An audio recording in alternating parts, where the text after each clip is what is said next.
আজি ভেৰগাঁৱত বৰষুণৰ মাজতো ইমান ৰাইজৰ উপস্থিতি ইলেকশ্যনত 100% বিজেপি ধুনীয়াকৈ ভেৰগাঁৱত জিকি যাব। ইয়ালৈকেতো মই আজি এখন প্ৰথম মিটিং, গতিকে গোটেইকেইখন মিটিং নকৰাকৈ অলপ ক'ব দিগদাৰী, কিন্তু ভেৰগাঁওখন ভাল কৰি জিকি যাব। স্যাৰ 30 চনখন জিকিলে বা সংখ্যাগৰিষ্ঠতা পালে বিজেপিৰ CM জন হ'ব। চৰকাৰ বিজেপিয়ে বনাব যদি সংখ্যাগৰিষ্ঠতা পাওঁ, নাপাওঁ যদি লগত কাবাক ল'ব লাগিব। সংখ্যাগৰিষ্ঠতা CM জনো বিজেপি হ'ব। যদি বিজেপিয়ে সংখ্যাগৰিষ্ঠতা পায় CM জন বিজেপিৰো হ'ব পাৰে বা আপোনাকো মাতি লৈ গৈ পাতিব পাৰোঁ আপুনি যদি হ'ব খোজে। ঘটনাটো দুৰ্ভাগ্যজনক। জয়ন্ত মল্ল বৰুৱা ডাঙৰীয়াক পঠিয়াই OC জনক আমি নিলম্বিত কৰিছোঁ। 5 দিনৰ ভিতৰত এটা ইনকুৱাৰী হ'ব আৰু যিসকল পুলিচে দৰকাৰতকৈ বেছি শক্তিৰ প্ৰয়োগ কৰিছিল তেওঁলোকৰ বিৰুদ্ধে আমি কঠোৰ ব্যৱস্থা ল'ম। যোনেই মানে আৰক্ষী অধীক্ষকে হওক বা আৰক্ষীৰ কনিষ্টবলে হওক, যাৰে নাম ইনকুৱাৰীত আহে তাৰে বিৰুদ্ধে আমি ব্যৱস্থা ল'ম। SITৰ প্ৰতিবেদনখন বৰ মই যোৱা ৰাতি অলপ পঢ়িছোঁ। যথেষ্ট গুৰুতৰ অভিযোগ আছে আৰু যথেষ্ট চিন্তনীয়। এই বিষয়ে মই কেবিনেটত আলোচনা কৰিম আৰু প্ৰতিবেদনখনৰ যিমানখিনি পাৰোঁ কনফিডেন্সিয়েলখিনিক বাদ দি যিমানখিনি পাৰোঁ আমি সংবাদ মাধ্যমৰ আগতো প্ৰকাশ কৰিম। আপুনি স্যাৰ 10 ছেপ্টেম্বৰ ডেডলাইন দিছিলে, আনন্দ আপুনি যে এইটো এটা যিজন মানুহৰ ঘৰত ল'ৰা বিদেশী, ছোৱালী বিদেশী, ঘৈণীয়েক বিদেশী, তেওঁ যি ধৰণে কালি নাচিছে দেখি কিবা অদ্ভুত লগা নাই জানো? ঘৈণীয়েক বিদেশী অস্বীকাৰ কৰিব নেকি? নকৰে। পুতেক বিদেশী অস্বীকাৰ কৰিব নেকি? নকৰে। জীয়েক বিদেশী অস্বীকাৰ কৰিব নেকি?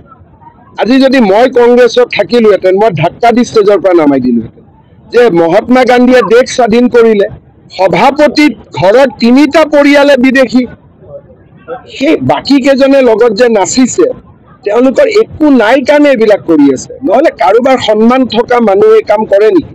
3জন বিদেশী আৰু বাকীখিনিতো মই কমেই। গতিকে এইবিলাক নাচি বাঢ়ি অসমৰ মানুহক বুৰ্বক ভাবিছে নেকি? অসমৰ মানুহ বুৰ্বক নেকি? তেতিয়াহ'লে আমাকো ব্ৰিটিছৰ পাছপৰ্ট বনাই দিয়ক।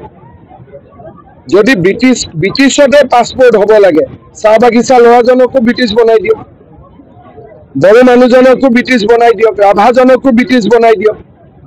এটা ফটো আমি নহয় নেকি? তেওঁলোকে লগতে কৈছে যে ফটো আমি লিমিট থাকিব লাগে।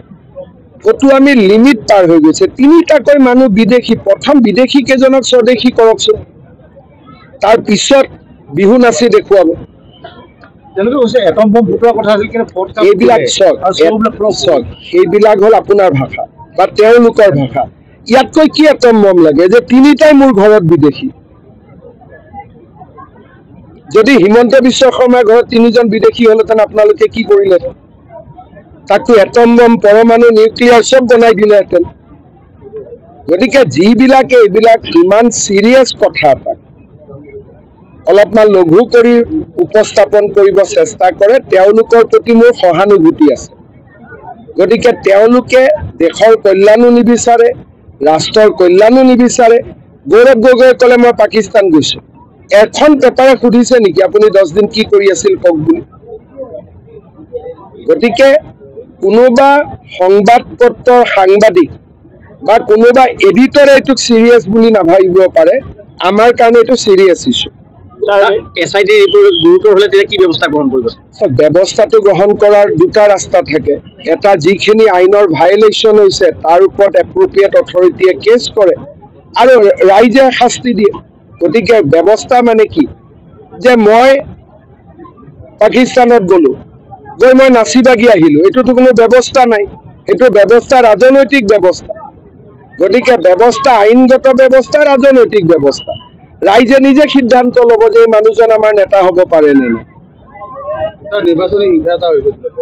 এইবিলাক চলি থাকিব মোৰ মতেদি।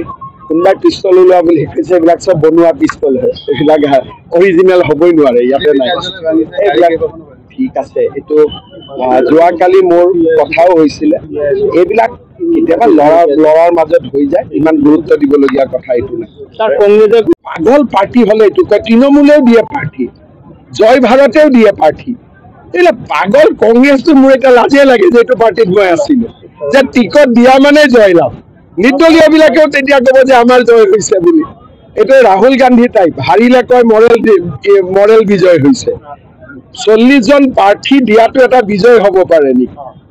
কিন্তু পগলা কথা কলে আপুনি কি কব? তাৰমানে গোটেই পাৰ্টিটোৰ ভেলু ক'ত নামি গৈছে তাকে এবাৰ চিন্তা কৰক। হ'ব চবে মিলা মিছাত ইলেকশ্যন খেলিব। মই নাভাবো যে কিবা চিৰিয়াছ ইছ্যু আছে। স্যাৰ জনজাতীয়কৰণেৰ ক্ষেত্ৰে আগে যেটো প্ৰস্তাব লোৱা হৈছিল সেই প্ৰস্তাৱটোৰ ক্ষেত্ৰত সেই প্ৰস্তাৱটো বিধানসভাই পৰিৱৰ্তন কৰিব লাগিব, নহলে ধৰি ৰাখিব লাগিব। সিদ্ধান্তটো বিধানসভাই কৰিব লাগিব না। নেক্সট ল'ব নেকি স্যাৰ? আমি নৱেম্বৰত প্ৰতিবেদনখন দিম। ঠিক আছে।